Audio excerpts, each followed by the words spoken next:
कारवाई केलेली आहे. जळगाव शहरातील ड्रग्ज प्रकरणातील आरोपी रईस देशमुख याचं सुप्रीम कॉलनीमध्ये जे घर आहे त्या घराचे जे बाहेर 2 शॉप्स होते ते अनधिकृत होते.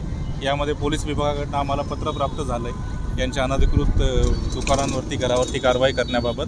त्यासाठी आज MIDC पोलीस स्टेशन व जळगाव महानगरपालिका यांनी जॉईंट ऑपरेशनमध्ये त्यांचं अतिक्रमण काढलं. कशा प्रकारची ही कारवाई करण्यात आलेली आहे? या कारवाईमध्ये जे अनधिकृत बांधकाम आहे ते पूर्णपणे काढून टाकण्यात आले.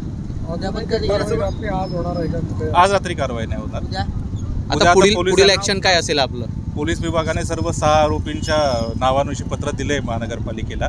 मनपाच्या नगररचना विभागाकडनं बांधकाम विभागाकडनं जिथे जिथे अनधिकृत बांधकाम आहे याची माहिती भेटताच अतिक्रमण विभागामध्ये कारवाई करतात. गुन्हेगारांना आळा घालण्यासाठी संशयित आहे ते ड्रग्ज प्रकरणातील संशयित आहेत आणि त्याच्या अनधिकृत बांधकामांवर महापालिका कारवाई करते. काय सत्य हे पोलीस विभागाने आपल्याला पत्र दिलं आहे या आरोपींबाबत, त्यानुसार कारवाई नाही. पण जे गुन्हेगार आहेत त्यांची बांधकामं अवैध आहेत का? सगळे 6च्या 6 नाही, सर्व 6 बांधकामांबाबत अजून माहिती प्राप्त नाही आहे. जशी माहिती प्राप्त होईल तशी आपण कारवाई. पण सर, अशी चर्चा होती की जे गुन्हेगार आहेत त्यांच्या घरावरती हातोडा पडणार आहेत. नेमकं काय, म्हणजे कशा पद्धतीची कारवाई असणार? जे गुन्हेगार आहे ज्यांनी दमदाटी करून अनधिकृत बांधकामं केली आहे त्यांच्यावरती नक्कीच कारवाई. काही वेळापूर्वी एक नियोजित कारवाई होती अमजद शेखच्या वरती, ती मात्र झाल्याचं पाहायला मिळत नाही. अचानक रईस शेखकडे मोर्चा वळवला. काय नक्की कारवाई? त्या घराबाबत मनपाच्या हद्दीबाबत स्पष्टता नव्हती. ते मनपा हद्दीत आहे की नाही ती स्पष्टता घेऊन मग आपण कारवाई.